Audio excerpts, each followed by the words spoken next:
स्त्री भनेको त प्रकृति हो, अघि नै भने नि प्रकृतिमा बीज रोपेपछि उम्रिन्छ। विवाह गरेर ल्याउनु भनेको आफ्नो उत्तराधिकारीलाई फेरि चाहिँ उत्पत्ति गराउनु हो। अरूको गर्भ चाहिँ बसिदियो भने त त्यो त अर्को आयो अनि आफ्नो नामसाम सबै जोडेर त अर्को भयो नि त। त्यसका लागि चाहिँ सुरक्षा भने हो, नारीको अधिकारलाई हनन गर्नु भने त होइन नि। हजुरबुवालाई हजुरबाई भन्नु सिक्नुपर्छ, हजुरआमालाई हजुरआमै भन्नु सिक्नुपर्छ, आमालाई आमै भन्ने सिक्नुपर्छ, बुवालाई बुवै भन्न सिक्नुपर्छ। तर ती महिलाले चाहिँ छ नि बुवा आमा छ नि हिजोको संस्कार सबै बिर्सेर छ नि पश्चिमा र दक्षिणाको छ नि संस्कार सिकेर छ नि बेगर पुरुषकै छ नि बच्चा जन्माउने भने हो कि। ज्योतिषीय चिन्तन भनेको पनि गणितीय नहुन पनि सक्छ। त्यो त फलित ज्योतिषको कुराकानी गरिरहेछौँ, गणितीय आधारमा फलितको हिसाबबाट भन्ने हो। अहिलेको केटाकेटीहरू देख्ने कुराहरू पत्याउँछ, तर्क गर्छ। हिजोको केटाकेटीहरू विश्वास गर्छ। अब विश्वास गर्ने पुर्खा र तर्क गर्ने पुर्खाको बिचको संवाद मिलिरहेछ। अहिले छोरीहरूले भन्ने कुराकानी के हो भने तिम्रा बाबामा चाहिँ मैले हेर्नुपर्ने, मेरा बाबामा चाहिँ तिमीले हेर्नु पर्दैन भने त उसले त 100% ठिक भने हो। त्यो चाहिँ विवाह पद्धतिको शास्त्रसम्मत चिन्तन। स्त्री पुरुषले त्यहाँ कम्प्रोमाइज हुन्थ्यो अथवा त्याग हुन्थ्यो। त्याग भनेको आफू तल पर्नु अर्कालाई माथि बढाउनु भने होइन नि। समान भएन भने त जीवनको रथ कसरी चल्छ त? समान रूपमा दुईजनाले त्याग गर्नुपर्छ। महिला र पुरुषको छ नि एजको हिसाबले पनि ग्रह नमिल्ने हो कि तिनीहरूको सद्भाव नमिल्ने हो कि? हाम्रा पुर्खाले के गरे भन्दै व्यक्ति बिचमा मात्रै बिहा गर्यो भने संस्कृति नासिन्छ, भाषा नासिन्छ, धर्म नासिन्छ, चलन नासिन्छ। त्यसैले गर्दाखेरि उनले एउटा क्षेत्र बनाए भनौँ न। सृष्टि लिएर जानका लागि, छुट्नका लागि होइन, यो एउटा नयाँ सिर्जना गर्नका लागि भन्ने त्यो विवाह पद्धतिमा त्यो छ। अब अहिले त विवाह पद्धतिमा गुरुहरू पढ्न गयो भने त्यहाँ पढ्न पनि पाउँदैनन् होइन। त्यहाँ चाहिँ नि क्यामेराको ठाउँ हुन्छ, हावाको ठाउँ हुन्छ, पढ्ने कुराको त मतलब हुँदैन। त्यहाँ के भइरहेछ भन्ने पनि थाहा हुँदैन।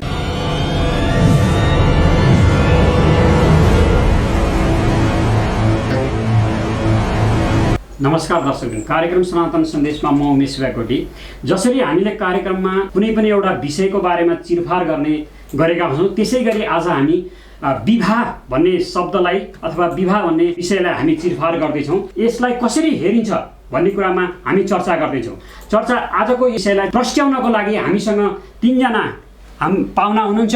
उहाँ हुनुहुन्छ प्राध्यापक डाक्टर विद्यानाथ कोइराला, यहाँलाई कार्यक्रममा स्वागत छ। उहाँ हुनुहुन्छ प्राञ्जल नेपालका अध्यक्ष डिल्लीराम गौतमज्यू, यहाँलाई पनि कार्यक्रममा स्वागत छ। उहाँ हुनुहुन्छ सामाजिक अभियन्ता र उहाँको नाम सानो पूर्व छाने हो, उहाँलाई पनि कार्यक्रममा स्वागत छ।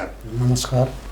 हामी यस विषयमा सबैभन्दा पहिला अहिलेको सन्दर्भमा रहेर, अहिले कसरी चलिरहेको छ यो सन्दर्भमा रहेर सामाजिक अभियन्ता सानो पूर्व छानेलाई क्वेसन गर्न चाहिरहेका छौँ। वास्तवमा अहिलेको समाजले अथवा तपाईँले यो विवाहलाई कसरी हेर्नु भएको छ? विवाहलाई त अहिलेको कलियुगमा विचित्रै पाराले हेरिएको छ। हजुर, किनभने मन मिलेर आइन्दा र मन मिल्दा राम्रो सम्बन्ध छ। यदि सानो चिजको छ नि केही वाद विवाद हुँदा विवाहको सम्बन्ध टुट्ने प्रकृति छ। किनभने सत्ययुग, द्रोपायुग र त्रेपायुग होइन, यो वास्तवमा यो कलियुग जस्तो लागेको छ। कली धपक्कै बलेर गाली जताततै जन्मेर जे पनि गर्दा हुनेछ नि। अहिलेको प्राकृतिक, अहिलेको सौन्दर्य, अहिलेको परिवेश र अहिलेको चालचलन यो प्रकृतिको भइराखेको छ। भनेपछि मन मिलो बिहा गर, मन नमिलेको दिन डिभोर्स गर, यति नै हेरेको छ कलियुगमा। कलियुगमा यतै देखिरह। यहाँ हुनुहुन्छ ज्योतिष डिल्लीराम गौतमजी, यहाँले चाहिँ आफ्नो शास्त्रबाट, वैदिक सनातन धर्मबाट अथवा ज्योतिष शास्त्रबाट विवाहलाई कसरी हेर्नुहुन्छ? प्रश्न सुन्दा सामान्य लाग्छ, तर अलिक गहिरो र गहन विषय हो यो विवाह। अब धर्मको दृष्टिबाट मैले भन्नुपर्ने हुन्छ। सनातन भन्ने शब्द अघि तपाईँले जोड्नुभयो, त्यो अनादिदेखि आएको कुरा हो। वैदिक सभ्यतादेखि यता हामीले जो यमयमी संवादबाट जो चाहिँ श्वेतकेतुको चर्चा आउँछ त्यहाँ, त्यस पछाडिदेखि विवाहको चिन्तन सुरुवात भएको, सत्ययुगदेखि नै भएको। तर विवाह किन भएको थियो, कसरी भएको थियो ठ्याक्कै त भन्न नसकिएला, तर हामीले शास्त्रको अध्ययन गर्दाखेरि केही भ्यू पाउन सक्छौँ होइन। यो जगतको निर्माण एउटा प्रकृति, एउटा पुरुष, प्रकृति र पुरुषको संयोगबाट सृष्टि चल्ने हो। त्यसैले जसलाई हामीले पुरुष भन्छौँ लोग्ने मानिसहरूलाई, यो बिउ बोकेर आउने भएको हुनाले पुरुष भन्यौँ, र स्त्री भनेको प्रकृति हो जसले सिर्जना गर्नुहुन्छ, सन्तानहरू जन्माउनुहुन्छ।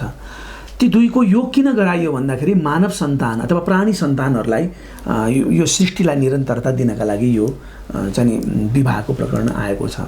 त्यसैले त्यो त्यतिखेर विवाहै नभने पनि पछि विवाह किन भनियो त भन्दाखेरि यो वि भनेको उपसर्ग हो, बह धातुबाट वाह शब्द बनेको छ। भने दाम्पत्य जीवनको भार वहन गर्नका लागि, गृहस्थी जीवनको भार वहन गर्नका लागि पुरुष एक्लैले पनि सिर्जना गर्न सक्दैन, स्त्री एक्लैले, प्रकृति एक्लैले पनि यो सृष्टि चलाउन सक्दैन। त्यसैले स्त्री र पुरुषको योग भइसकेपछि एउटा नयाँ जीवनको सुरुवात हुन्छ। त्यहाँ नयाँ जीवन, एउटा रथका दुईवटा पाङ्ग्रा जस्तो त्यसले एउटा जीवन चलाएर लिएर जान्छ, त्यो हो गृहस्थी जीवन। त्यसैले त्यो गृहस्थी जीवनको निरन्तर यो सृष्टिको प्रक्रिया चलाउनका लागि विवाहको प्रक्रिया हाम्रा ऋषिमुनिहरूले स्थापित गरे। र यसमा अहिले हाम्रो उहाँले चाहिँ भने जस्तो यो कलीले गाँजेको हुनाले मन मिल्दैमा विवाह हुन्छ भन्ने कुरा यहाँ छैन। विवाह के का लागि? सबैको एउटा एउटा जीवन छ, आफू चले भएकै थियो, तर विवाह के का लागि भने नयाँ जीवनको सुरुवात गर्नका लागि, मानव सृष्टिलाई निरन्तरता दिने एउटा कर्तव्यका लागि हो। जो हाई सुख ऐश्वर्य एउटा चाहिँ मनोरञ्जनका लागि त विवाह थिएन। आज हामीले त्यसरी सोच्यौँ भने त्यो विवाह के थियो त भन्दाखेरि एउटा बन्धन थियो। कस्तो बन्धन भन्दाखेरि दुई आत्मा बीचको मिलन होइन, दुई आत्मा बीचको। अब एउटा आत्माको एउटा अस्तित्व छ, अर्को आत्माको अर्को अस्तित्व छ भने मेरो अस्तित्व नै ठिक हो भनेर सोच्यो भने त विवाह हुन सक्दैन। त्यहाँ दुवैको चाहिँ त्याग छ, त्यो त्यागबाट संयोग भएको छ। त्यसैले यो विवाह चाहिँ संस्कार हो। हाम्रो विवाह सम्झौता पनि होइन, करार पनि होइन, यो एउटा संस्कार हो। कस्तो संस्कार हो भन्दाखेरि दुई भिन्न आत्मालाई एक बनाएर अब एउटै तरिकाले हामीले सृष्टि लिएर जानुपर्छ। किनभने सन्तान त एउटा पुरुष र स्त्री मिलेपछि एउटा सन्तान जन्मिन्छ। यो कसको भने दुवैको हो नि त। दुईटा मिलेपछि एउटा सृष्टि चलेर जान्छ, अर्को एउटा सृष्टि जान्छ। जस्तो हामीले विचार गरौँ, म अत्रि गोत्र हुँ, गौतमको अत्रि गोत्र हुन्छ। अत्रि ऋषि ब्रह्माजीका मानस पुत्र हुन्। त्यहाँदेखि म अहिले अत्रि किन भन्दैछु भन्दाखेरि त्यो एउटा विवाह संस्कारले अत्रिको जुन बीज छ त्यो बीज निरन्तर रूपमा चल्दै आयो भने त्यो सृष्टि प्रक्रियालाई निरन्तरता दिनका लागि हामी कहाँ विवाह संस्कारको रूपमा स्थापित भयो। तर यी विवाहमा धेरै प्रकारहरू चाहिँ थपिँदै आए होइन, त्यो हामी चर्चा गर्दै जाउँला। 8 प्रकारका त हाम्रा पछिल्लो चरणमा यो त्रेतायुगपछि 8 प्रकारका विवाहहरू चाहिँ नि स्थापित भए। विवाह गर्ने प्रक्रियाहरू अलग अलग तरिकाले मान्छेले चाहिँ स्त्री पुरुषको योगबाट सन्तान जन्माउने क्रम त चलेर गयो। सुरुमा त यो ब्राह्मी विवाहका रूपमा रह्यो, श्वेतकेतुको चर्चा गरेँ, यमयमीको संवादको त्यहाँ चर्चा छ। सबैभन्दा पहिला त कर्दम ऋषि र देवहूतिले विवाह गर्नुभएको छ। स्वयम्भू मनुकी प्रथम पुत्री, संसारकै पहिलो सन्तान होला जस्तो लाग्छ मलाई होइन। स्वयम्भू त ब्रह्माजीकै चाहिँ नि एउटा दायाँ भागबाट उत्पत्ति हुनुभएको, त्यहाँबाट यो चलेर आएको सुरुमा ब्राह्मी विवाहबाट, ब्रह्म विवाहबाट सुरु भएको छ र अन्तिममा पिशाच विवाहसम्म यो त्रेतायुगसम्म आइपुग्दाखेरि 8 प्रकारका विवाह भए। अब अहिले त भागी विवाह, मागी विवाह, चोरी विवाह के थपिए। तर ती सबै हिजोको ठिक आजको बेटी भन्ने कुरा छैन। तर के कुराले हामीलाई जोड्छ त्यो सही कुरा छ। विवाह जोड्ने कुरा हो, तोड्ने कुरा होइन। विवाह संयोग हो, वियोग होइन। तर अहिले के भइरहेछ समाजमा वियोग बढी छ, वियोग बढी छ। म यहाँ आउनुभन्दा अगाडि मात्रै पनि एकजनासँग मेरो भेट भएको थियो। विवाह भएको 4 दिनका दिनमा केटीले योसँग म जीवन बिताउन सक्दिनँ भनेर हिँडी भन्ने कुरा सुनाउनु भयो क्या मलाई। भनेपछि यो कस्तो विवाह हो? एउटा शरीर हेरेर गर्ने कि दाँत हेरेर गर्ने कि आँखा हेरेर गर्ने कि? तर हाम्रो विवाह के थियो भन्दाखेरि ग्रह नक्षत्र यो करण बेला सबै जुराएर, किन जुराउने त भन्दाखेरि 7औं जन्मसम्मको कुरा आउँछ क्या त्यहाँ। त्यो चाहिँ सम्पूर्ण कुरा साक्षी राखेर त्यहाँ विवाह गरेको। त्यसैले सामान्य छैन हाम्रो विवाह प्रणाली। तर यो भारतवर्षको विशेषता विवाहमा धेरै ठुलो छ। 25 वर्षको उमेर भएपछि विवाह गर्नुपर्छ भन्ने हाम्रा शास्त्रहरूले चाहिँ एउटा गृहस्थी जीवनको प्रवेशको कुरा सिकाएको छ। तर हामीले ती हिजोका कुराहरू अहिले अलिक गहिरिएर अध्ययन गर्न नसक्दाखेरि अलि हावाको भरमा दौडिएको हुनाले पो अलिकति यी समस्याहरू आएका हुन् कि जस्तो लाग्छ। अन्य विषयहरू चर्चा गर्दै जाउँला। मैले यो हाम्रो विवाह चाहिँ सामान्य कुरा होइन, यो संस्कार हो। संस्कार भनेको परिमार्जन र यो पवित्र बन्धन हो, यो टुट्ने बन्धन होइन। यस विवाहमा चाहिँ अहिलेको चरित्रलाई हेर्दा र यो सबै कुरालाई हेर्दाखेरि विवाहलाई चाहिँ कसरी हजुरले लिनुभएको छ? अप्ठ्यारो प्रश्न हो। मैले किन त्यसो भने दुईटा व्यक्ति बिचको हो विवाह मूलत। तर हाम्रा पुर्खाले के गरे भन्दै व्यक्ति बिचमा मात्रै बिहा गर्यो भने संस्कृति नासिन्छ, भाषा नासिन्छ, धर्म नासिन्छ, चलन नासिन्छ। त्यसैले गर्दाखेरि उनले एउटा क्षेत्र बनाए भनौँ न, फलानु गोत्र तिलानु गोत्र अथवा यो र त्यो। मलाई लाग्छ यो किसिमको कुरोहरूलाई हामीले बुझ्नुपर्छ होला। पहिलो बुझाइ चाहिँ त्यो हो। किनभने अहिले पनि देखिन्छ राईहरूकोमा विभिन्न थरीका भाषाहरू छन्। बान्तवा राईले अर्को कुनै राईसँग बिहा गर्यो भने जन्मिने सन्तान भाषा बिर्सन्छ, बान्तवा बोल्न पनि मिल्दैन अथवा चाहिँ अर्को कुनै भाषा बोल्ने भन्ने किसिमको कुरोकानी पनि आएन। अब त्यो स्थितिमा बाउको भाषा न आमाको भाषा, उसले चाहिँ नेपाली भाषा बोक्नुपर्ने हुन्छ। भाषा त गयो। मगर र तामाङले बिहा गर्यो भनेदेखि जन्मेको केटाकेटीले के बोल्ने हो? अब त्यो बडो अप्ठ्यारो हुँदो रहेछ। त्यहाँ फेरि भाषा जाँदो रहेछ। मैले काभ्रेमा गएर हेरेँ। त्यसो हुँदाखेरि यो के रहेछ भने भाषा बचाउने पनि कडी रहेछ, संस्कृति बचाउने अर्को कुरोकानी रहेछ। संस्कृति बचाउने भनेर चाहिँ एउटाको संस्कृति एउटा ढङ्गको हुन्छ, अर्को यी पर पनि पर्दैन। बाहुनेहरूको पूर्वीय र कुमाई दुई थरी बिहा गरे भने दुई थरीकोमा त्यो मान्छे बाँचुन्जेल त एउटा तरिका होला, मर्ने बेलामा चाहिँ अप्ठ्यारो पर्दो रहेछ। मर्ने बेलाको संस्कार पूर्वीय र कुमाईकै फरक हुँदो रहेछ। त्यो दुई थरी बिहा गर्दाखेरि अहिले ठिक छ, तर त्यो मान्छे मरेको बेलामा आसोस बार्ने बेलामा एकदमै फरक पर्छ। अब त्यसले के गर्दो रहेछ भने यो परम्पराले जुन धानिरहेको थियो नि त्यो कुरो पनि बिगार्दो रहेछ। त्यसले दोस्रो किसिमको हिसाबबाट पनि हेरौँ।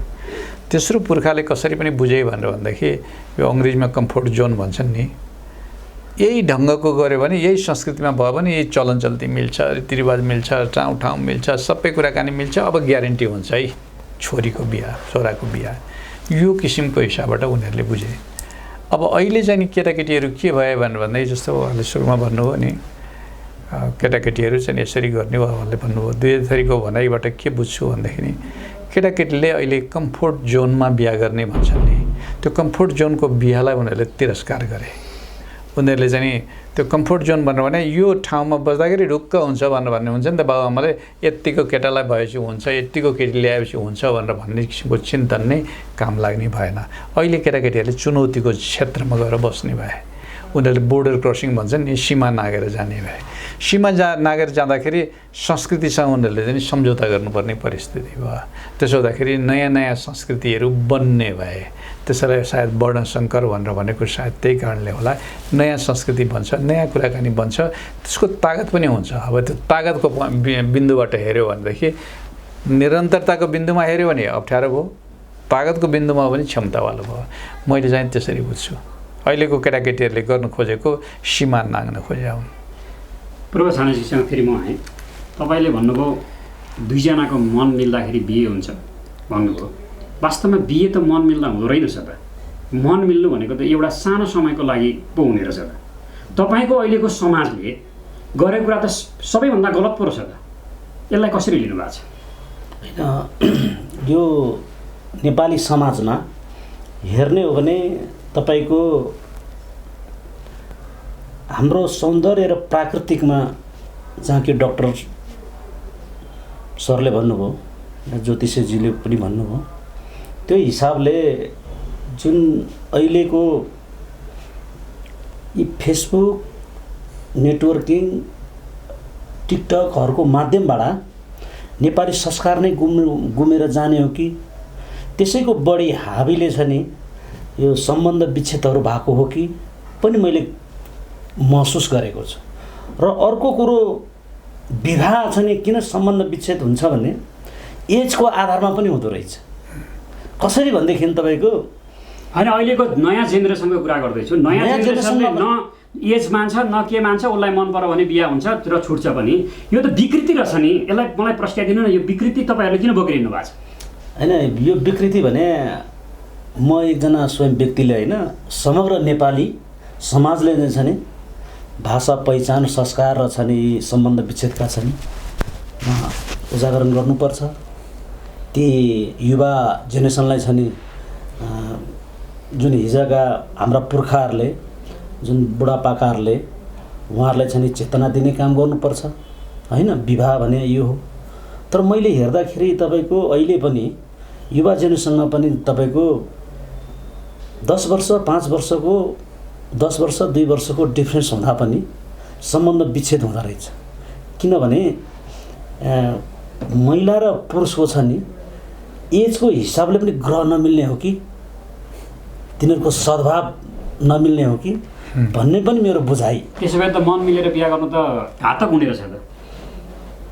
घातक त हुँदैन, कतिले छ नि मनोरञ्जन जस्तो नयाँ पिँढीको बोली, मैले तपाईँलाई कङ्कित गरेको होइन, नयाँ पिँढीको बोली तपाईँले जुन बोल्नुभयो मन मिलेपछि सकियो भनेर भन्नुभयो। मन मिलेपछि मात्रै बिहा गर्दाखेरि त घातक हुँदो रहेछ, कुनै पनि बेला चाहिँ छुट हुँदो रहेछ, त्यसलाई गोत्र चाहिँदो रहेछ, त्यसलाई धेरै कुरा चाहिँदो रहेछ। त यो तपाईँहरूको नयाँ जेनेरेसनले बिर्सेको हो कि ल्याउन नचाहेको? बिर्सेको भन्दा पनि तपाईँको छ नि एक किसिमको चाहिँ सनातन धर्म र नेपाल त हिन्दू राष्ट्र हो नि त, त्यसकै छ नि तपाईँको केही तत्त्वले चाहिँ विखण्डनकारी गरेर जुन नयाँ युवा जेनेरेसनहरू छ नि सबैलाई चाहिँ खाडी मुलुकमा चाहिँ पलायन गरिएको छ अथवा विदेशमा पलायन गरिएको छ। जस्तो अनि श्रीमान मेरो कमाउन गएको छ, श्रीमानको आश गरेर आउँदाखेरि तपाईँको बाक्समा प्याक भइरहेको छ। यसमा चाहिँ नेपाल सरकार र चाहिँ नेपालमा चाहिँ युवा स्वरोजगार दिनु सकिएको छैन। ती जुन मिलेर विवाह गरेका छन् उहाँको चाहिँ एकताको भाव अथवा सरकारकोदेखि माथिदेखि तलसम्म व्यवस्था राम्रो हुन सकेको छैन, त्यस कारणले फुटायो भन्ने कुरा हो। त यो त यहाँले भन्नुभयो जस्तो कर्म र संस्कारलाई चाहिँ जोड दिनुभयो। यो कर्म र संस्कार किन चाहिने बिहेमा चाहिँ? यो नचाहिँदा हुँदैन जस्तो उहाँले भन्नुभयो मन मिलेपछि सकियो भन्नुभयो। जस्तो ठिक छ, तपाईँ र म अहिले संवाद गर्दैछौँ। हजुर, तपाईँले मलाई किन प्रश्न सोधेको भने मैले औँलो ठड्याएँ भने हजुर त्यो एउटा मर्यादा बज्छ। बज्दैन। संस्कार भनेको यही हो होइन, संस्कार भनेको शिष्टता हो। हजुर, संस्कार भनेको मर्यादा हो। एउटा जीवनमा हरेक चिजलाई मर्यादा चाहिन्छ। नदी बग्दै जाँदा पनि उसले ठाउँ छोड्यो भने त मान्छेले तटबन्ध गर्छ नि होइन। त्यो धेरै भयो भने त्यसले मर्यादा तोड्छ। त्यसलाई कति ठाउँ दिनुपर्ने स्पेस त हामीले दिन सक्नु पऱ्यो नि त। त्यसैले संस्कार भनेको चिज परिमार्जन हो। त्यो परिमार्जन के को हो? मनको हो, बुद्धिको हो, चित्तको हो, आत्माको हो र हाम्रा समग्र व्यवहारको परिमार्जन हो। र विवाहलाई किन त्यो संस्कार बनाएको, त्यो कर्म संस्कार किन बनाएको त? हाम्रा 16वटा संस्कार मध्ये यो 13औं संस्कार हो। हाम्रा जम्मा ऋषिमुनिहरूले संस्कारका बिन्दुहरू तोकिदिए, 16वटा तोके। त्यसमध्येमा विवाह कतिमा पर्यो? 13औं संस्कार हो। अगाडिका संस्कार सबै तोडिसक्यो होला, अब यो मात्रै गरेर पनि कहाँबाट हुन्छ र होइन। अब 15 दिनदेखि भाँडो माझाएको छैन, आज एकै दिन मान्न थाल्यो भने त के होला त? त्यसले त नियमित रूपमा माझ्नु पऱ्यो नि। एउटा व्यक्तिलाई व्यक्ति बनाउनका लागि त नियमित रूपमा उसलाई संस्कार गर्दै लिएर आउनु पऱ्यो। त्यस्तै संस्कार गर्दै ल्याइसकेपछि विवाह संस्कारमा हामी जान्छौँ होइन। अनि ब्रह्मचर्येण युवा बिन्देत युवानां बिन्दते पतिम, यो ऋग्वेदको सूक्त हो। जब एउटा व्यक्ति पढेर आउँछ, त्यो पढेर आइसकेपछि स्त्री होस् या पुरुष होस्, पढेर आइसकेपछि आफू समानको व्यक्तिलाई उसले युवानां बिन्दते पतिम, पतिको रूपमा अथवा पत्नीको रूपमा उसले स्वीकार गरोस्। तर कस्तो समान हेरोस् भन। अब यहाँ अहिले के छ भन्दाखेरि रूप हेरिया छ होइन, धन हेरिया छ। त्यो समता केमा हुन्छ भने बुद्धिमा हुन्छ, मनमा हुन्छ, उसको व्यावहारिक सोचमा। त्यहाँ त हामी हेर्नै भएका छैनौँ नि। त्यही भएको हुनाले हामीले चाहिँ ज्योतिष शास्त्रमा ज्योतिषले के बनाइदियो भने अष्टकूट भनेर बनाइदियो क्या। जुन कुरा हाम्रो आँखाले देख्न सक्दैन, सूर्य छैन, अब यहाँबाट त हामीले आकाशमा सूर्य त अहिले देखाएको छैन, तर उज्यालो त छ नि। त्यही हो नि सूर्य। तर हाम्रो दृष्टिमा सूर्य भनेको यही माथिको आकाशको डल्लो मात्रै त्यस्तो लाग्छ नि त। त्यस्तै हामी त्यो अष्टकूट किन बनाइयो त भन्दाखेरि शरीर मात्रै हेरेर हुँदैन, उसको घर मात्रै हेरेर हुँदैन, त्यहाँ गुण मिलान भन्छ क्या। त्यहाँ वर्णदेखि चाहिँ नाडीसम्म गर्दाखेरि 8वटा त्यहाँ अष्टकूट छन्। वर्णले के बुझाउँछ भन्दाखेरि उसको समरूपको चिन्तन बुझाउँछ। उसको चिन्तन चाहिँ उसले जन्मिँदा लिएर आएको समयमा आधारित भएर मान्छेको चिन्तन हुँदो रहेछ। अनि त्यसपछि वश्य भन्ने हुन्छ, उसको चाहिँ मिलनशालिता कतिको छ भन्ने कुरा जस्तो अब जलचर उसको वश्य छ भने थलचरसँग उसको विवाह भयो भने मित्रता त कमी हुने हो नि होइन। अब नाडी हेर्छ, अन्तिममा 8 नम्बर हुन्छ नाडीको। त्यो नाडीले चाहिँ सन्तानलाई, परिवारलाई र परिवारमा हुने सुख र त्यो पारिवारिक चिन्तनलाई हेर्छ। त्यो समान छ भने विवाह गर, त्यो मिल्छ भने विवाह गर, त्यो मिल्दैन भने तिमीले आज विवाह गर्यौ भोलि डिभोर्स गर्नका लागि विवाह गर्ने होइन, जीवन चलाउने हो। जन्मौ जन्मको यो संस्कारले किन जन्मौ जन्म भनेको भने त्यो जन्मिने सन्तान को हो? त्यही बाबु हो। त्यही बाबुको बीजबाट त्यो जन्मिन्छ भने तिम्रो उत्तराधिकारी तिमी जन्माउँदैछौ भने त योग्य जन्माउनु पर्यो। योग्य संसार अगाडि बढाउनका लागि तिम्रो एउटा परम्परालाई धान्ने खालको जन्माउ न भनेर ती कुराहरू हामीलाई बनाइदियो। यो चाहिँ आध्यात्मिक चिन्तन हो। त्यसैले हाम्रो विवाह संस्कार भौतिक संस्कार अहिले हामीले जस्तो सोचिरहेका छौँ त्यस्तो होइन, यो आध्यात्मिक संस्कार हो। आध्यात्मिक भनेको मन बुद्धि र चेतनालाई हेरेर गर्ने हो। तर यो कुरामा आज व्यवस्था भएको छ। यो व्यवस्था गर्नेहरूलाई हामीले गाली गर्नु बेकार छ। किन मलाई चाहिँ त्यस्तो लाग्छ, किनभने जे सिक्यो त्यही गर्ने त हो नि। ढुङ्ग्रामा मोही रहेछ, दुध निकाल त भन्दा त त्यो ढुङ्ग्राबाट के आउँछ? मोही नै आउँछ नि त। त हाम्रो शिक्षा दीक्षा, हाम्रो पठन पाठनको प्रणालीमा यी कुरा त अहिले छैन नि त। अहिले त पहिलो कुरा त तिमीले केटी हेर, मन पर्यो भने गर, मन नपरे नगर भन्ने मात्रै भयो नि। त्यो मन पर्दैमा हुने कुरा होइन, तिम्रा भित्री भावनाहरू मिल्छन् कि मिल्दैनन्। पहिला त के थियो, बुवा आमाले गएर उसको कुल हेर्थे के, कुल हेरिसकेपछि उताका पनि आएर हेर्थे।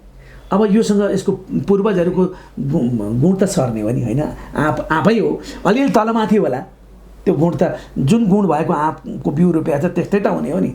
तर बालीको कारणबाट, त्यो ठाउँको कारणबाट केही फरक होला, तर पुरै त हुँदैन नि। त्यसरी कुल हेर्ने चलन थियो। अहिले त त्यो छैन। यहाँ त परिवारलाई इग्नोर गरिएको छ है। उनीहरूले मन पराए पुग्यो, कम्तीमा उसले भोलि जीवन खान्छ कि खाँदैन, जीवन चलाउन सक्छ कि सक्दैन भनेर उसको नेचर बुझ्ने त अलिकति पाकै मान्छेले गर्थ्यो होला नि। त्यो कुरा हट्दै गएको हुनाले आधुनिक जेनेरेसनमा जुन विवाह प्रणाली अहिले चलेको छ, यसलाई न मुहुर्तको मतलब छ, न लगनको मतलब छ, न साहिदको मतलब छ, केही पनि मतलब छैन। तर ज्योतिषीय शास्त्रले, अब मैले भने यो यसरी जाँदाखेरि यो गर्नेहरूप्रति मेरो आक्रोश होइन। बुझाउन नसक्नु र यो बुझ्न नसक्नुका पछाडि त के जानी बुझ्दैन भने त उसलाई के गर्नु र। अब तर बुझ्ने प्रयास गर्छ भने त त्यहाँभित्र सत्यता छ नि त। मन मैल्यो भने दुनियाँ मैलिन्छ। यो बुझाउने काम चाहिँ कसको हुनसक्छ? किनभनेदेखि समाजमा यति छरपस्ट्यो कि बुझाउने मान्छे कोही पनि भएन, स्वयं प्यारेन्ट्सले नसकेपछि। अब जस्तो तपाईँ अब टेलिभिजन चलाउँदै हुनुहुन्छ, तपाईँले एउटा चेतना दिने काम गर्नुभयो, तर यो चेतना कसले सुनिरहेछ अहिले? त्यो वर्गले बुझ्छ। तर पाठ्यक्रममा भइदिएको कसले बुझ्दैन थियो? विवाह के हो भन्ने कुरा तर यो रूढिवादी भन्ने ठान्यो नि मान्छेले। तर आधुनिक परिवेशमा विवाहलाई एउटा भार बहन है। विवाह गरिसकेपछि तिमी गृहस्थी जीवनमा जान्छौ र उत्तराधिकारी भएर यो अग्रजहरूको चाहिँ सम्मान गर्ने, तिम्रो चाहिँ भार बहन गर्ने कुरा है, यो मात्रै पनि बुझाइदिए पुग्छ नि त होइन। अब आज आधुनिक जेनेरेसन कहाँ छ भने छन् त फेसबुकमै छ, केमा छ केमा छ होइन, केमा छ। तर त्यसलाई सङ्गठित गरेर कम्तीमा कुनै न कुनै माध्यमबाट हाम्रा मौलिक संस्कार र संस्कृतिका कुराहरू अलिकति हामीले शिक्षा दीक्षामा दिन सक्यौँ भने त पहिलो कुरा त राज्यकै हुन्छ नि। दोस्रो कुरा हामी सबैको हुन्छ। तपाईँको भएको हुनाले तपाईँले यो कार्यक्रम राख्नुभयो, मेरो पनि भएको हुनाले मैले जानेको कुरा राखेँ, उहाँले पनि राख्नुभयो। किनभने हाम्रो पनि हो नि त। बिग्रियोस् त कसले भन्छ त? जाँड खान बस्यो, रक्सी खान बस्यो, त्यो बाबुले छोराछोरी रक्सी खाएको हेर्न सक्छ? आफू बिग्रिए पनि छोराछोरीलाई सपार्न खोज्छ नि त, तर दुनियाँ सपार्न खोज्छ, तर आफ्नो चरित्र आफूले सुधार्न नसकेको हुनाले अहिले समस्या आएको हो। त्यसैले यो सुधारमा जानका लागि हामीले अध्यात्मलाई बुझ्नुपर्छ। मेरो चाहिँ मेरो चाहिँ चिन्तन के छ भने भौतिक शरीर हो, अध्यात्म आत्मा हो। त्यो दुईटालाई सन्तुलन गर्नका लागि धर्म के हो भने मन बुद्धि र चित्तलाई नियन्त्रण गर्ने नियम हो। कानुन के हो भने बाहिरी शरीरमा आएका इन्द्रियबाट गल्ती नहोस् भनेर त्यसलाई सुधार गर्नको लागि बनेको कानुन हो। यी दुईटै कुरामा यसलाई राखिदिन सकेको भए धेरै समयदेखि हामी अहिले विखण्डित अवस्थामा पुग्यौँ। त्यसैले अहिले अघि सरले भनेको कुरा मलाई साह्रै छोएको, गुरुले भन्नुभएको कुरा के हो भने जाति बचाउने कुरा, भाषा बचाउने कुरा, सभ्यता बचाउने कुरा, संस्कृति बचाउने कुरा। जसले जोसँग बिहे गरे पनि हुन्छ भन्यो भने त सबै कुरा त सिद्धियो नि। तर मानवताभित्र जोडिएको त मानव जातिको अस्तित्व पनि छ होला, उसको परम्परा पनि छ होला, उसको संस्कृति पनि छ होला। ती सबै कुरालाई एउटा व्यवस्थित गर्नका लागि ऋषिमुनिहरूले विवाह संस्कार बनाइदिएका थिए। त्यो चाहिँ सबैभन्दा ठुलो कुरा हो है। दुई आत्माकै कुरा हो, यो दुई व्यक्तिका बिचको कुरा हो। तर किन सहभागी बनाइयो, किन अग्निलाई त्यहाँ साक्षी राखियो, किन सप्तपदी गरियो? व्यावहारिक जिम्मेवारीका लागि होइन। त्यसपछि अष्टपदीको पूजा भनेको अचल प्रतिष्ठाका लागि। म विवाह के का लागि गर्दैछु भने श्रीमान श्रीमतीको मनोरञ्जनका लागि होइन, एउटा जीवनको एउटा अलग किसिमको एउटा सृष्टि लिएर जानका लागि, छुट्नका लागि होइन, यो एउटा नयाँ सिर्जना गर्नका लागि भन्ने त्यो विवाह पद्धतिमा त्यो छ। अब अहिले त विवाह पद्धतिमा गुरुहरू पढ्न गयो भने त्यहाँ पढ्न पनि पाउँदैनन् होइन। त्यहाँ चाहिँ नि क्यामेराको ठाउँ हुन्छ, हावाको ठाउँ हुन्छ, पढ्ने कुराको त मतलब हुँदैन, त्यहाँ के भइरहेछ भन्ने पनि थाहा हुँदैन। तर त्यो विवाह पद्धतिभित्रको संस्कार मात्रै हामीले बुझ्न सक्यौँ भने यो रूढिवादी परम्परागत कुरा होइन। यहाँभित्र एउटा अचम्मको जीवनलाई चलाउने दर्शन छ है, विद्या छ है भन्ने कुरा अहिले हामीले दिनु आवश्यक छ होइन। त्यसैले हामीले हाम्रो सभ्यता, मानवको सभ्यता वास्तवमा बचाउनु छ भने विवाह सभ्यतालाई हामीले जोगाउनुपर्छ भन्ने मलाई लाग्छ। हामीले चाहिँ यहाँ डाक्टर साहबसँग म आएँ, हामीले के बुझेको थियौँ भने स्त्री र पुरुषको मिलन नै विवाह हो भन्ने बुझेका थियौँ। एउटा दृष्टिकोण त हो नि। अब अर्को कुरा के छ भने यहाँ सबै सम्प्रदायहरूको विभिन्न किसिमका चरित्र देखियो। कसैले बिहे गर्दाखेरि आनन्दले दुईवटा हेरेर बिहा गरो, बिहा गरेको 1 घन्टापछि नि मन परेन भने छोड्ने वातावरण देखियो। कुनै एउटा धार्मिक समुदाय छ, कुनै समुदायले बिहा गरेर मन पराएन भने 3 चोटि बिहा क्यान्सिल भने जस्तो एउटा भनिसकेपछि त्यो पनि सकिने परम्परा देख्यो। उहाँले बडो गम्भीर कुरा उठाउनु भयो कि यो विवाह भनेको ठुलो बााउन्ड्री हो, यसलाई सम्हाल्नको लागि धेरै कुरा चाहिन्छ भन्नुभयो। यो सबलाई कसरी हेर्नु भएको छ? हामी तिनटै चिन्तकलाई मिलाउन सक्ने ठाउँमा रहेछौँ। यम र यमीको जुन दृष्टान्त दिनुभयो व्यक्तिगत विवाहको कुराकानी हो। किनभने यमीले प्रस्ताव राख्छन्, यमले हुँदैन है समाजले के भन्छ भनेर चाहिँ भन्छन्। त्यहाँ व्यक्ति प्रधान हुन्छ, समाजले आँखा हेर्छ र के भन्छ त्यसैले गर्दिनँ भनेर भन्छ। त्यसो भएपछि दोस्रो सम्भावना आयो, व्यक्ति विशेषको बिहेलाई चाहिँ समाजले हेर्नुपर्छ भन्ने किसिमको हिसाब आयो। त्यसले के बुझिन्छ भन्दाखेरि समाजले कसरी बुझ्छ भनेर भन्दा चाहिँ याज्ञवल्क्य र गार्गी मैत्रेयीको बिहाको एकचोटि चिन्तन गर्यो भने त्यसले अर्को पाटो दिन्छ। अर्को पाटो के दिन्छ भने गार्गीले भन्छन् म तिमीसँग बिहा गर्ने मेरो चाहिँ प्राज्ञिक बिहा हो, मलाई चाहिँ नि म के अरे मेरै नातेदारसँग चाहिँ म किन जाँदैछु, सौता भएर किन जाँदैछु भनेर म चाहिँ प्राज्ञिक हिसाबबाट तिमीसँग संवाद गर्नु भनेर चाहिँ जाँदैछु, तिम्रो तागतसम्म बिहा गरेँ भने चाहिँ बिहाको अर्को पक्ष पनि रहेछ जो सामाजिक होइन व्यक्तिगत पनि हो। तेस्रो चाहिँ के रहेछ भने संस्कृतिसँग टाँसिने पनि कुराकानी रहेछ। किन भन्दा यो संस्कृति छ, धर्म छ, रीतिरिवाज छ, त्योसँग मिल्दैन भनेर भन्दा निम्ति हो। अब रह्यो प्रश्न के हो भन्दै अहिलेको केटाकेटीले चट बिहा फट यो गरे भनेर भन्ने किसिमको मात्रै भन्नु भनेको पनि त्यति तागतिलो कुराकानी होइन। हिजो चाहिँ के छ भने बाबुआमाले निर्णय गरेर दिने बेला थियो। आफूले निर्णय गर्दाखेरि त शकुन्तला र दुष्यन्तको निम्ति चाहिँ बिहा गर्ने बेलामा कोही पनि थिएन नि त, उनीहरूले निर्णय गरे हुने हो नि त, नाइ भन्नुपर्ने केही कुरै छैन नि। मेनका र विश्वामित्रको बिहा त उनीहरू दुईजनाले गरे हुने, उनीहरू दुईटाको कामुकताबाट जन्मेको कुराकानी हो नि। त्यहाँ समाज पनि छैन, संस्कृति पनि छैन, तौर तरिकाहरू पनि छैन। यसरी हेऱ्यो भने के देखिँदो रहेछ भनेर भन्दाखेरि हिजोदेखि नै त्यो सनातनी हो क्या। व्यक्तिगत बिहा पनि छ हामीसँग, सामाजिक बिहा पनि छ हामीसँग, सांस्कृतिक बिहा पनि छ हामीसँग, धार्मिक बिहा पनि हामीसँग छ। अनि विभिन्न किसिमको ढङ्गको छ। अब रह्यो प्रश्न के हो भने चाँडै गडबड भयो। त्यो किन भयो भनेर भन्दाखेरि चाहिँ नि केही कुराहरू मिलेन होला। जस्तोहरूले भन्नुभयो जस्तो त्यो गण मिलेन, गुण मिलेन, गोत्र मिलेन, वैश्य मिलेन, अथवा चाहिँ के नाडी मिलेन। यो भनेको एउटा चिन्तन हो होइन। त्यसरी गर्ने बित्तिकै नै हुन्छ भनेर पनि ग्यारेन्टी त छैन।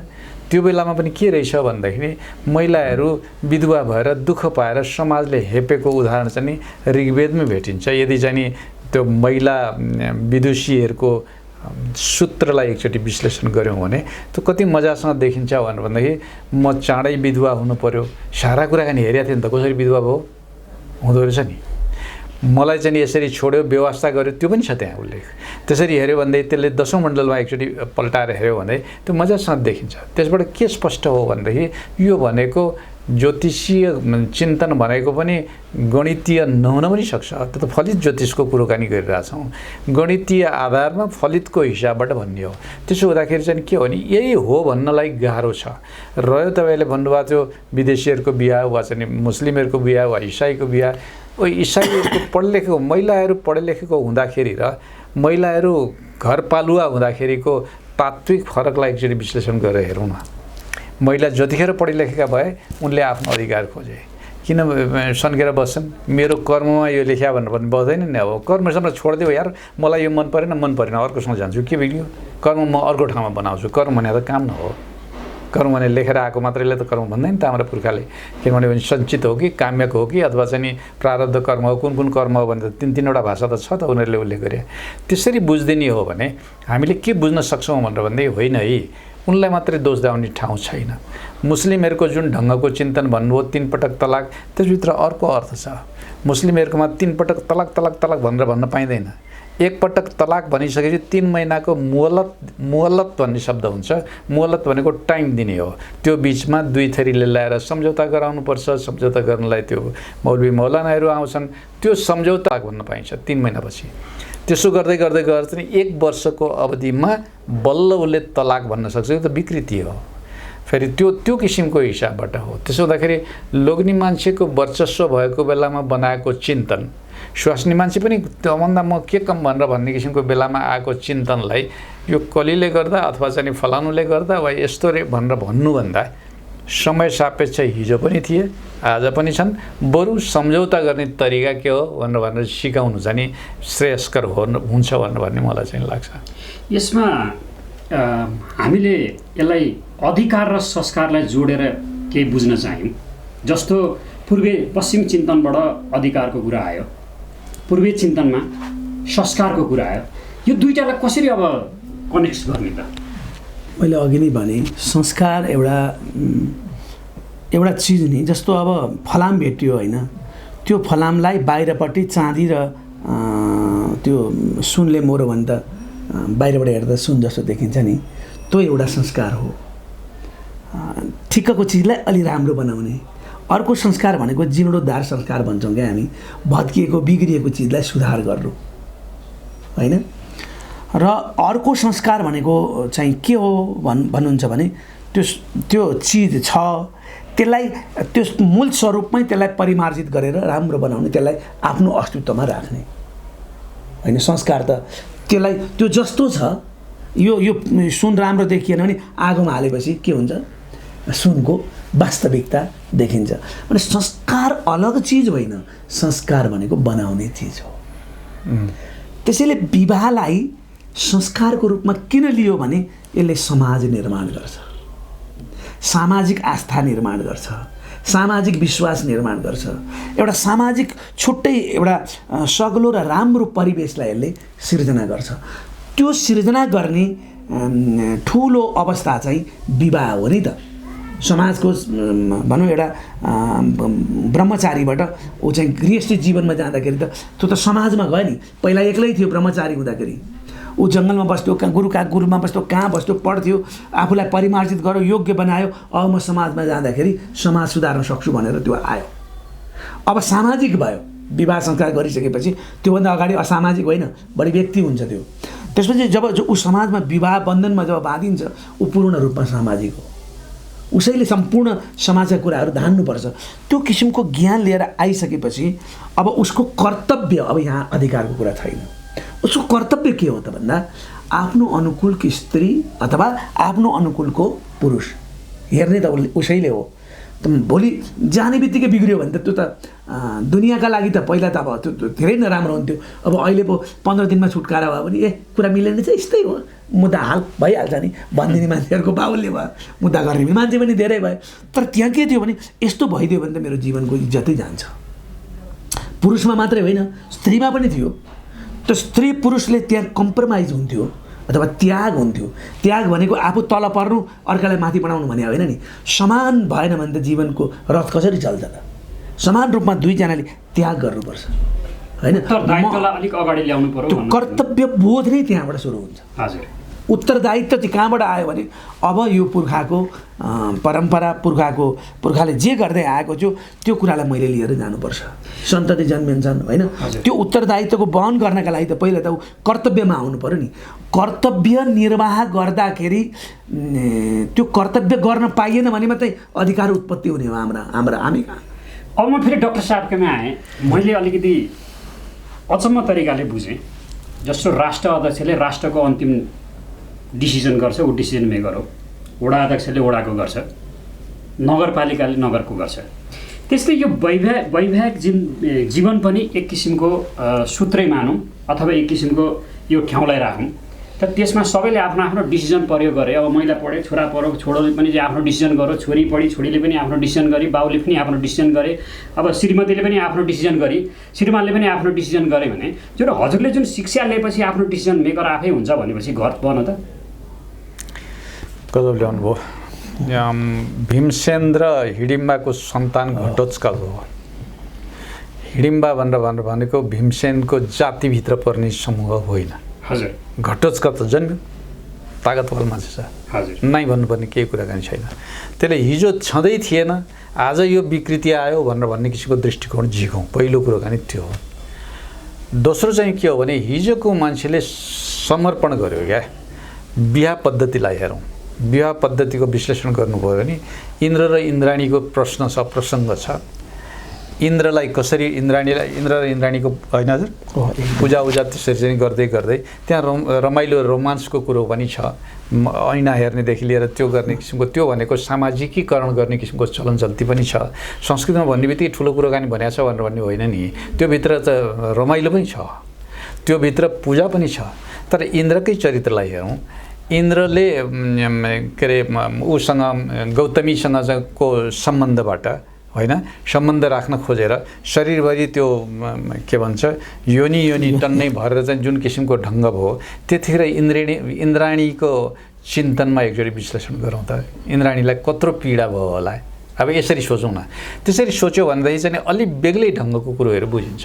त्यसबाट म के देख्छु भनेदेखि पढे लेखेको महिलाहरू भइसकेपछि अब हामीले सचेत हुनुपर्ने किसिमको विषयवस्तु के हो भने हिजो जस्तो कुरोकानी होइन है।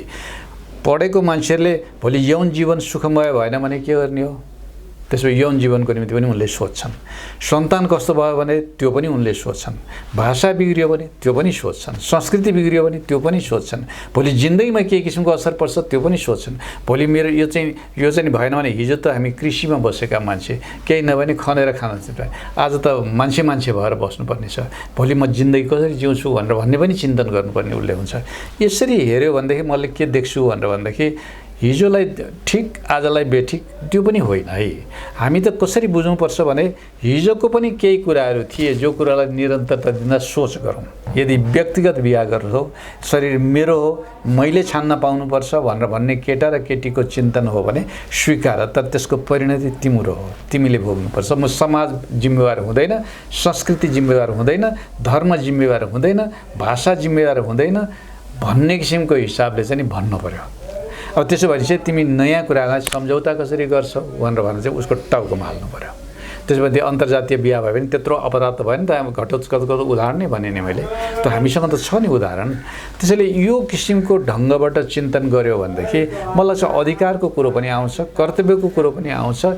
त्यसो भने चाहिँ मैले चाहिँ यो कर्तव्य अधिकार र कर्तव्यको चिन्तनलाई चाहिँ जोड्न खोजेँ।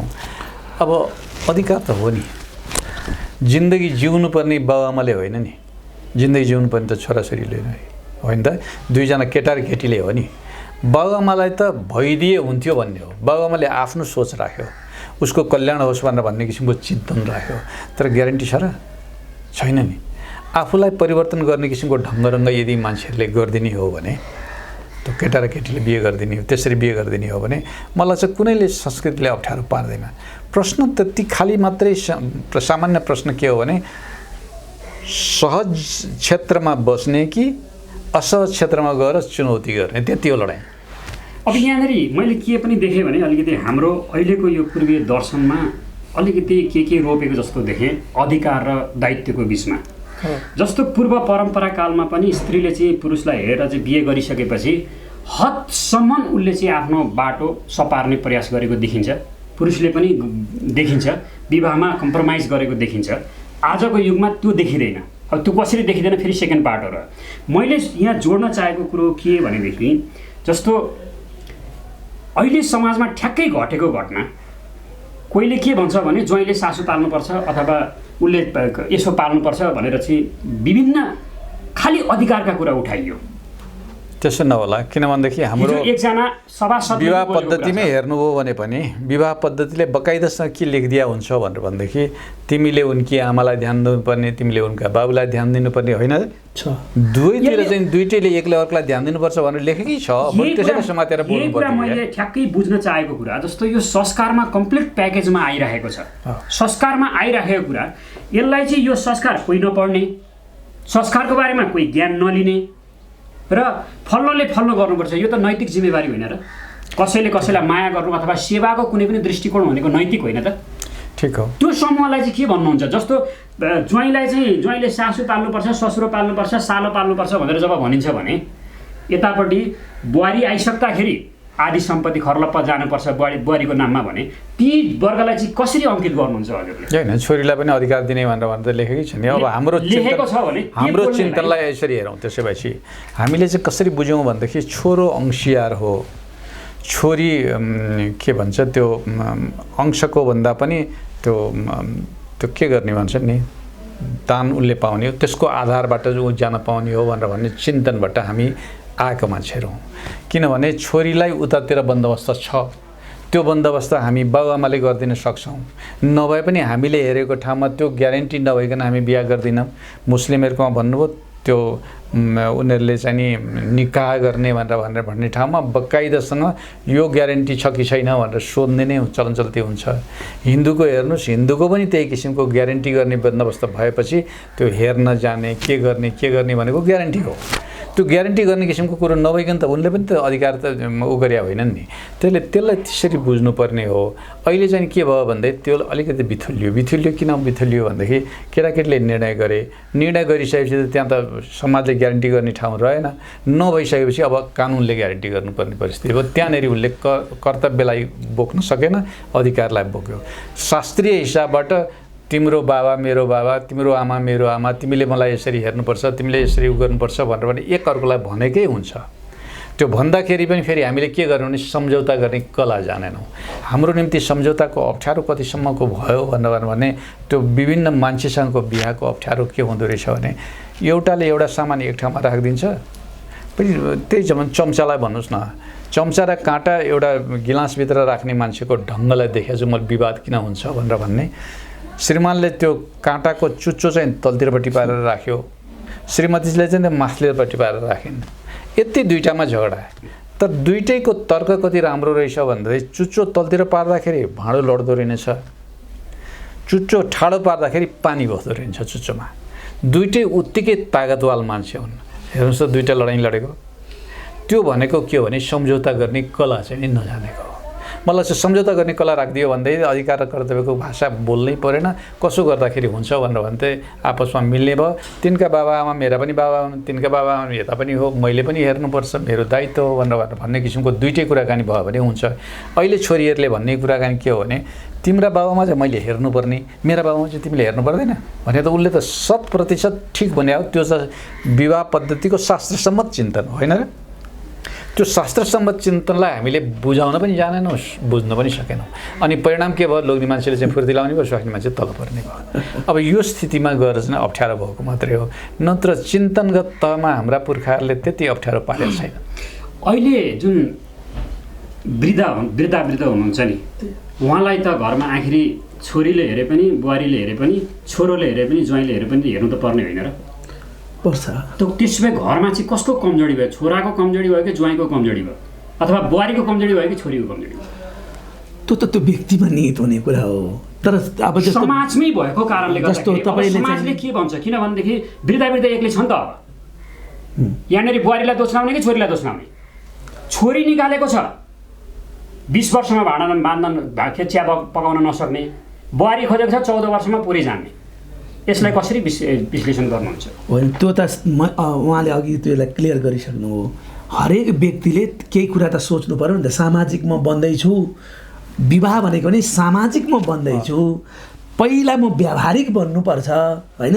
साम्राज्ञी ससुरे भव, त्यही विवाहमा भनिरहेको छ। तिमी मेरो घरमा गइसकेपछि तिमी त्यो घरकी रानी हो। मतलब अब यहाँ चाहिँ मेहन्दी ल्याएर चिया पनि नपकाउने भन्ने त होइन होला नि। रानी भनेको त्यहाँ तिम्रो हाम्रो जति अधिकार छ तिम्रो त्यति नै अधिकार छ। साला जेठो के अरे त्यो भाइ देवर सबैको कुरा छ। अनि त्यहाँ सप्तपदीमा के आउँछ हेर्नुहोस्, पहिलो पाइला घुम्दाखेरि स्त्रीले एउटा प्रश्न राखेको हुन्छ। सातपदीमा एउटा प्रश्न के राखेको हुन्छ भने तपाईँले गर्ने हरेक सत्कर्म मलाई सहभागी गराउनुपर्छ। तपाईँ जति हो म पनि त्यति नै हो। यदि यो मन्जुर छ भने विवाह हाम्रो सफल हुन्छ भने हुन्छ क्या स्त्रीले। अनि उसले हुन्छ भन्नुपर्छ। विवाह सुनेकै छैन मान्छेले है। दोस्रो पटक उसले घुम्दाखेरि होइन, मेरो घर तिम्रो घरका बुवा आमालाई म जति मान्छु त्यति नै हाम्रा घरका बुवा आमालाई पनि समान रूपले तपाईँले हेर्नुपर्छ। तयार हुनुहुन्छ? म छु। हेर्नुहोस् है। अब तेस्रो के छ भने तपाईँ तीर्थयात्रामा निस्किनुहुन्छ भने एक्लै जान पाउनुहुन्न, म पनि जान्छु। हेर्नु चौथोमा के भनिएको छ भने म साथीभाइसँग गफ गर्दैछु भने मेरा गल्ती कमजोरीहरू साथीभाइको अगाडि तपाईँले राख्नु हुँदैन, तर मलाई भन्नुपर्छ, बुझाउनुपर्छ, तर साथीभाइको अगाडि लज्जित बनाउनु हुँदैन। हुन्छ, ती वचनबद्धता चाहिँ अहिले सामान्य भए, ती चाहिँ लिखित भएन। अनि त्यो न्यायालयमा गएर लेखेको चाहिँ ठुलो कुरा भयो अहिले, प्रमाण भयो होइन।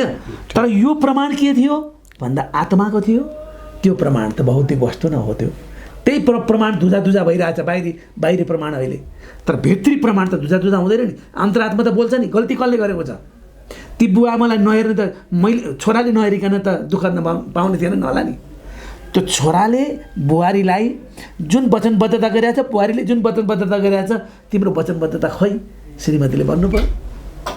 मेरो वचनबद्धता, तपाईँको वचनबद्धता मप्रति यो थियो, बुहारीले भन्नु पर्थ्यो। ती चाहिँ कुरा त अहिले केही पनि छैनन्। केवल घरमा जाने, आनन्दले बस्ने, भएन भने छुट्टिएर हिँड्ने भन्ने खालको चिन्तन। हाम्रो त परिवारमा सबैजना बस्ने सभ्यता हो नि, एक्लै बस्ने त होइन नि। 17 वर्षकी भएपछि छोरी किन हिँडिन, यो छोरी किन गएन भनेर कानुनविद कहाँ गएर सोध्ने त हाम्रो कल्चर त होइन। हाम्रो त त्यो छोरीको जीवन बिग्रे लागि भनेर मर्ने बेलामा पनि छोरीको बारेमा सोच्ने त्यो सभ्यताबाट हामी हुर्क्यौँ। त्यो त कसरी हट्छ त? त्यो त हाम्रो त रगतमा बसेको छ।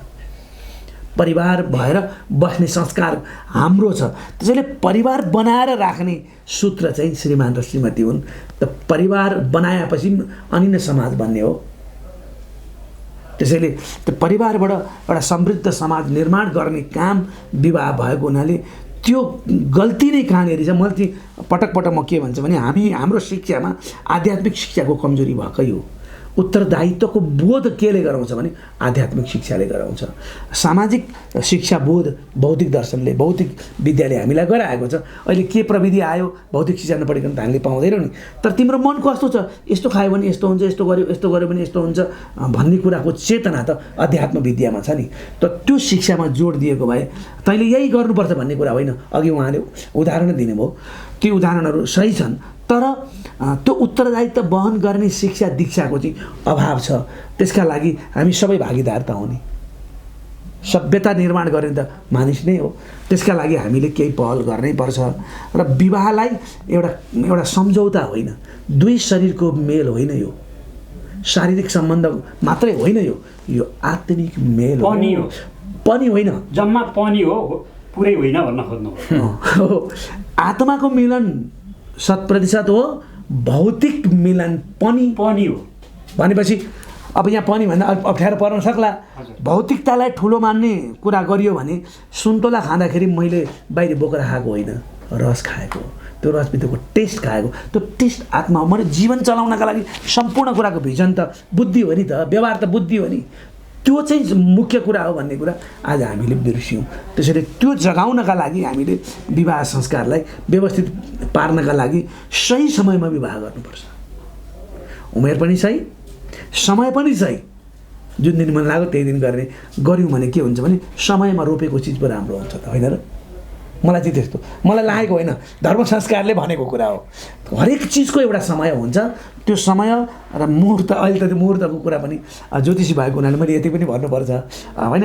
हरेक चिजलाई चाहिँ उसले ठिक ठिक समयमा दिएको हुन्छ। जस्तो अब वैशाखमा डङ डङ डङ पानी पर्न थाल्यो भने बेमौसमको पानी त हामी भन्छौँ नि, त्यस्तै विवाह पनि अब साउनमा डङ्काडङ विवाह गऱ्यो भने त बेसमयको त विवाह भइहाल्यो। त हरेक चिजको एउटा चाहिँ नि सिस्टम छ क्या, समय सीमामा सम्पूर्ण कामहरू सिस्टम छ। त्यो सिस्टमबाट अहिले हामी अलि बाहिर छौँ कि जस्तो मलाई लाग्छ है। बडो हामी कन्फ्युज अवस्थामा आइपुग्यौँ, जहाँ पहिला नै हजुरले एन्सर दिनुभएको थियो कि मान्छेले एकअर्काले मन पराएपछि जहाँ जतिखेर बिहा गरे पनि लगभग हुन्छ भन्ने एउटा निचोडमा आएका थियौँ। कुरो अत्यन्तै गहिरो आयो। यसलाई हामीले कहाँनिर त्रुटि रहेछ, के रहेछ, यसलाई के झिक्दाखेरि हुन्छ, के राख्दाखेरि हुन्छ जस्तो लाग्छ त अब हजुरलाई? यो त अब हाम्रा जुन पुर्खादेखि नै चल्दै आएको संस्कारहरू हामीले छोड्दै गएको हो कि जस्तो लाग्छ मलाई।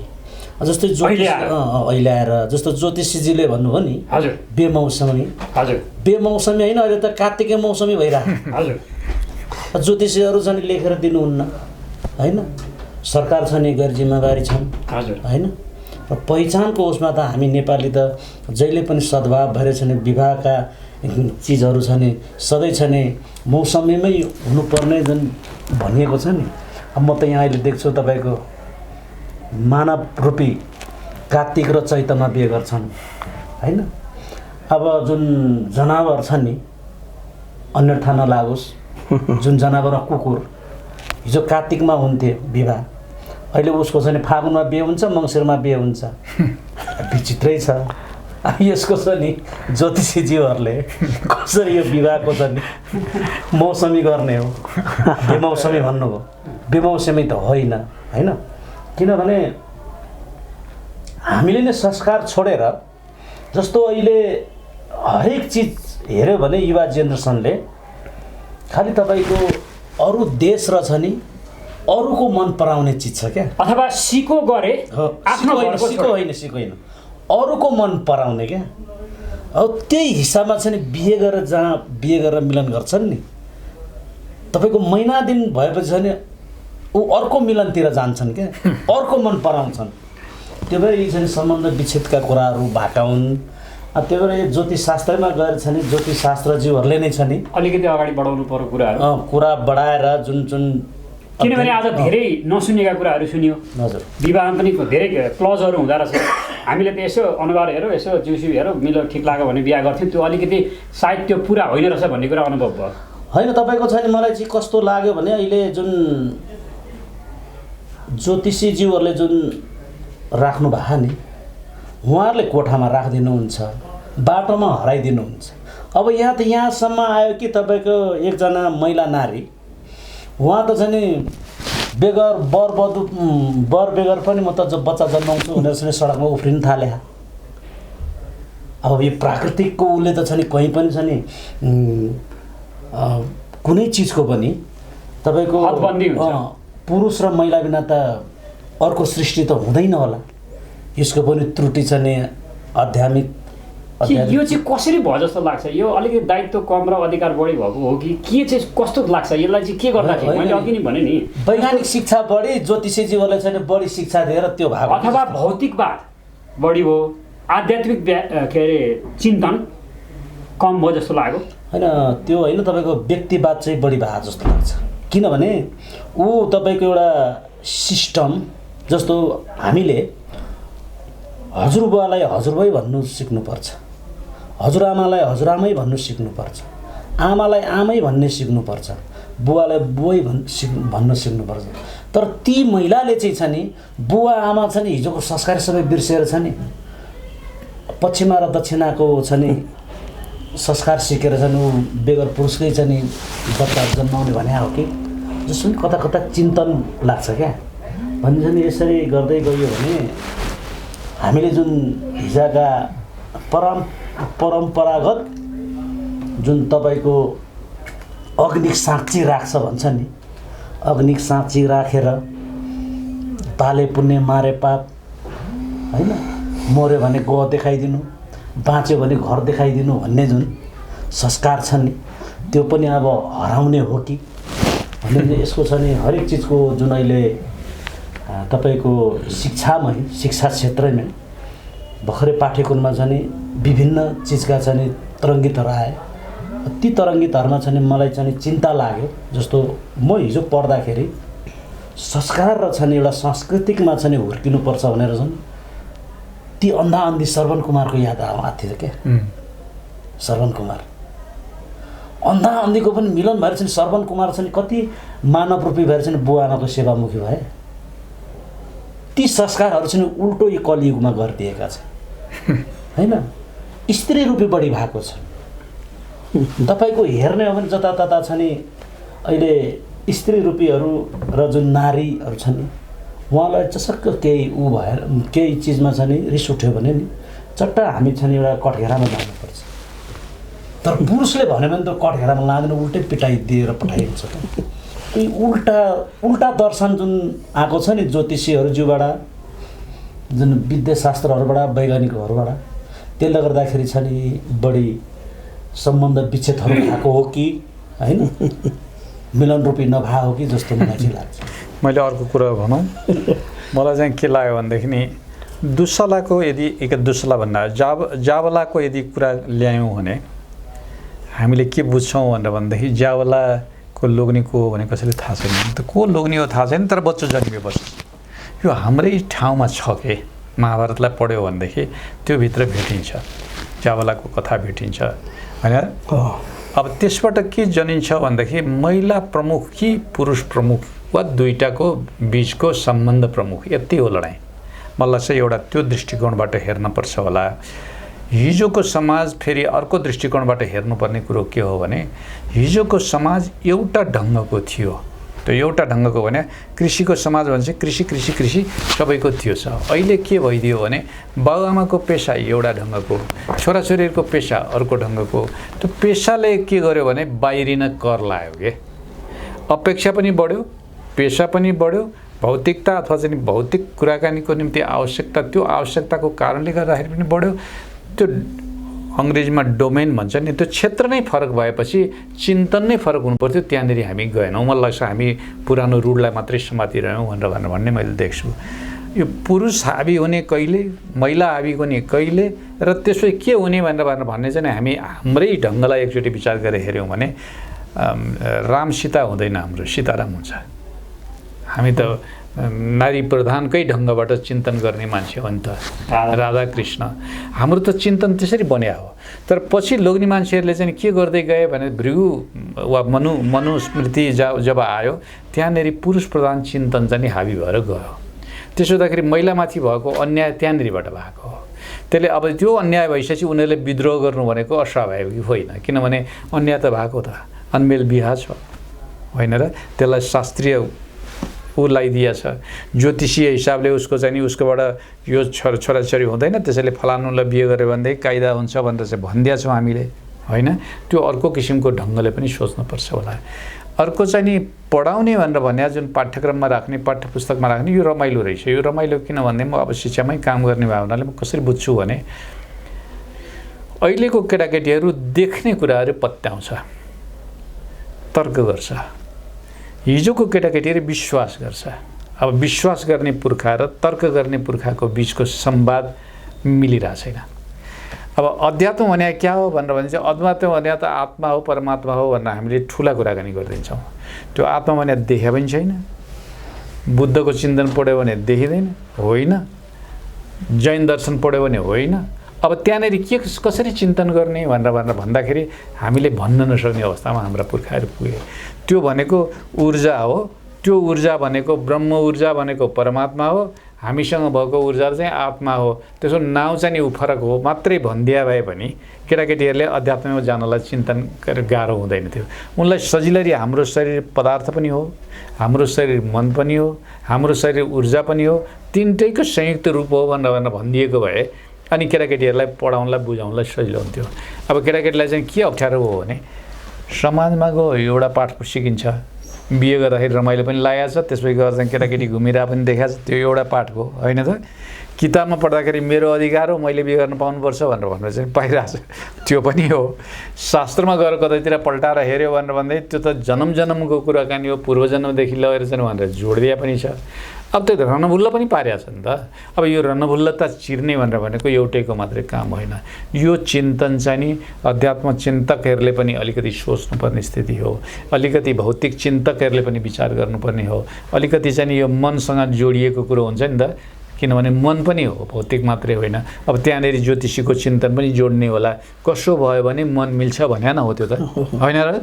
एकदम यो ग्रह भएको बेलामा यो ग्रह ठ्याक्क मिलेको ठाउँमा गयो भने ठ्याक्कै मिल्छ भनेर भने अन्दाजै ठोक्या न हो, किनभने फलित गणित भनेर भनेको त अन्दाजकै गणित हो, त्यो अन्दाजकै शास्त्र हो ज्योतिष। गणित जुन ज्योतिषको त्यो गणितीय शास्त्र छ त्यो त अकाट्य छ।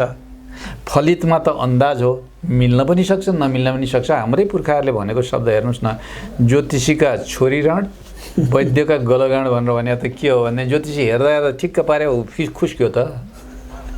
त्यसले जरुरी छैन कि यो कुरालाई अलिकति विश्लेषणात्मक ढङ्गबाट बुझ्ने हो भने मलाई लाग्छ हामी एउटै ठाउँमा पुग्छौँ। एउटै ठाउँमा के पुग्छौँ भनेदेखि हाम्रो कुनै बेलाको विवाह व्यक्तिगत पनि थियो, हाम्रो कुनै बेलाको विवाह सामाजिक पनि थियो, हाम्रो कुनै बेलाको विवाह लोग्ने नभए पनि म जब बच्चा पाउँछु भनेर भन्ने मान्छेहरूको परिवेश पनि थियो। ती मान्छेले पनि सामाजिक सम्मान पाएका छन्।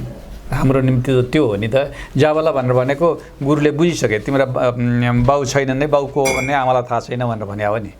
तिम्रो बाउको नाउँ के हो भनेर चाहिँ सोध्नु पर्ने। अहिले चाहिँ नि बाउको नाउँ आमाको नाउँ भनेर लेख्नुपर्ने जुन किसिमको चलनचल्ती हो, अस्ट्रेलियामा चाहिँ नि बाउको नाउँ आमाको नाउँ भनेर लेख्न पाइँदैन, किनभने केटाकेटीलाई मन लाग्यो लेख्छन्, मन नलागे नलेख्दैन। त्यो कुरा त जाबला पढ्ने मान्छेले त बुझिया रहेछ त, होइन र? भनेपछि यो एउटै होइन, त्यो यो फलानु बेलामा यस्तो तिलानु बेलामा यस्तो यो होइन है। समय भने कस्तो हुँदो रहेछ नि, एउटा धारमा बग्दो रहेछ, त्यसमा कोही पितृसत्तात्मक भएर जाँदा रहेछन्, कोही मातृसत्तात्मक भएर जाँदा रहेछन्। हाम्रै समाजमा पनि हेऱ्यो भन्दै राई लिम्बूहरूको मातृसत्तात्मक ढङ्गरङ्ग त्यति धेरै देखिन्छ, होइन? त्यो तुलनात्मक रूपमा बाहुन क्षेत्रीहरूको भनेपछि त त्यो सबै बेलामा होइन, केही बेलामा भन्नुहोस् न। त्यस्तो किसिमको ढङ्गबाट बुझ्ने किसिमको चलनचल्ती भयो भने मलाई लाग्छ हिजोलाई नि गाली गर्नु परेन, आजलाई पनि गाली गर्नु परेन। हिजो र आजको मिलनको बिन्दु यो रहेछ, बरु कुन चाहिँलाई अगाडि बढाउने हो। व्यक्तिगत गरे कसो गर्ने होला, सामाजिक गरे कसो गर्ने होला, सांस्कृतिक बिहा गरे कसो गर्ने होला, धार्मिक बिहा गरे कसरी गर्ने होला, अन्तर्धर्म बिहा गरे कसो गरी गर्ने होला, यो किसिमको चिन्तन चाहिँ बढाउनुपर्छ जस्तो मलाई लाग्छ। यहाँनिर अझ मैले जोड्न चाहेँ। हजुर हजुर। जस्तो हजुरको चिन्तन अनुसार स्त्री शिक्षित भए, अलिकति उनीहरू जान्ने भए, अगाडि बढे भन्नुभयो, अगाडि अधिकार लिन बढ्यो भने त स्त्री कर्तव्य किन लिएर आएन? जस्तो पुरुषको घरमा आएपछि त्यति शिक्षित स्त्रीले पुरुषको घरमा आएपछि बाउसँग चाहिँ अंश मागेर किन ल्याएनन् त? त्यही हजुर त्यसकै पैतृक सम्पत्तिमा चाहिँ किन पछि परे त? उहाँले भन्नुभएको यो कुरा यसलाई कसरी बुझ्नु जाति होला भनेदेखि हजुर पति पीडित श्रीमती पनि छन्, हजुर पत्नी पीडित श्रीमानहरू पनि छन्, र नेपालकै सन्दर्भमा हजुरलाई याद होला पति पीडित सङ्घ पनि छ, पत्नी पीडित सङ्घ पनि छ। नेपाल गजबको छ क्या। त्यो हिसाबबाट हेरौँ र यो अंश लिएर जाने भनेर भनेको चाहिँ नि म त कहिलेकाहीँ अर्को ढङ्गले पनि हेर्छु। महिलावादीहरूले भन्दाखेरि मैले भने कमाउने म अधिकार फलानु छोराको र छोरीको भने तपाईँको हो, मैले मेरो अधिकार मै दिन्छु भनेर भन्ने हुँदैन। मलाई जसलाई मन लाग्छ छोरालाई दिन्छु कि छोरीलाई दिन्छु मेरो हो भनेर भन्न मिल्दैन। कानुनले अधिकार खोज्यो नि त। हो जन्माएपछि दिनु पर्यो भने त्यहीँनेरि के हो भने जन्माएपछि दिनु पऱ्यो, त्यसमा नै भनेकै छैन। हाम्रा पुर्खाले खालि के किसिमको गरे भनेदेखि छोरीलाई दक्षिणाधिकारी छोरालाई उत्तराधिकारी बनाए, आफूसँग बस्ने भावना अलिकति बढ्दा माया पनि गरे। त्यो नै भन्नुपर्ने केही कुरो छैन। छोरीलाई दक्षिणाधिकारी बनाउनाले उसलाई केही यसो पावर दिने कोसेली दिने त्यो किसिमको तरिका गरे वा चाहिँ उसलाई के भन्छन् त्यो दाइजो दिने किसिमको चिन्तन दिए होइन, त्यतिले पुगेन। अब त हामीले महादेवलाई पानी माग्यो भने यतिले त पुगेन, अलि थपिदेऊ भनेर भन्छ नि, छोरीहरूले भन्न पाउँदैनन्, पाउनु पऱ्यो नि त। त्यसले त्यो ढङ्गबाट पनि हेरौँ, बाबुआमाको अधिकारको कुरोलाई पनि हेरौँ, समाजको बदलिँदो परिवेशलाई पनि हेरौँ। र मलाई के लाग्छ भने सम्झौता गर्ने तरिकामा चाहिँ जाउँ, किनभने बुद्धले सिकाएको पनि सम्झौता हो, हाम्रा पुर्खाले हामीलाई सिकाएको पनि सम्झौता हो। प्रकृति र पुरुषका दुईटा भाषा हामीले छुट्टै भने पनि अर्धनारीश्वरको चिन्तन हाम्रै पुर्खाले ल्याएको हो। त्यसपछि सम्झौता बिनाको संसार छैन।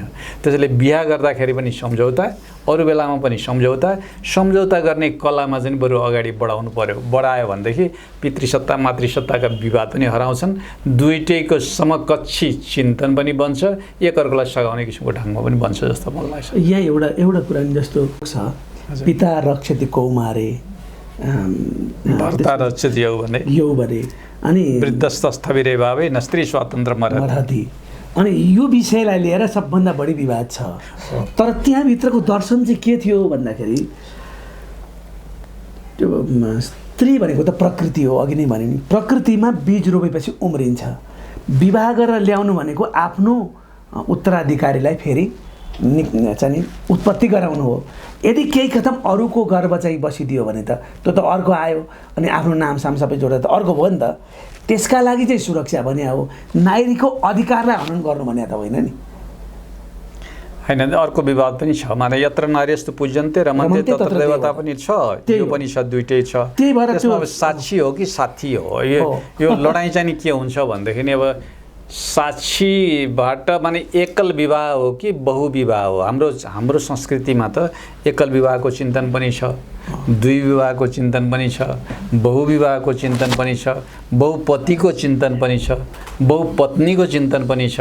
माने द्रौपदीको कथा भन्नु भने बहुपतिको चिन्तन हो नि, त्यो नै भन्नु भने केही कुरै देखिँदैन होइन, त्यो कुनै नौलो होइन नि। बहुपत्नीको चिन्तन पनि छ होइन।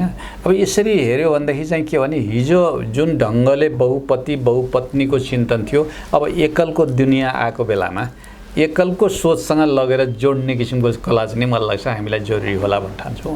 कार्यक्रमको हामी अन्तमा आइसकेका छौँ। यहाँहरूलाई यहाँहरू कार्यक्रममा आइदिनु भयो र कार्यक्रममा राम्रो प्रस्तुतिहरू आफ्ना विचारहरू राखिदिनु भयो, यसको लागि यहाँहरू सबैलाई एकमुष्टमा धन्यवाद दिन चाहन्छु।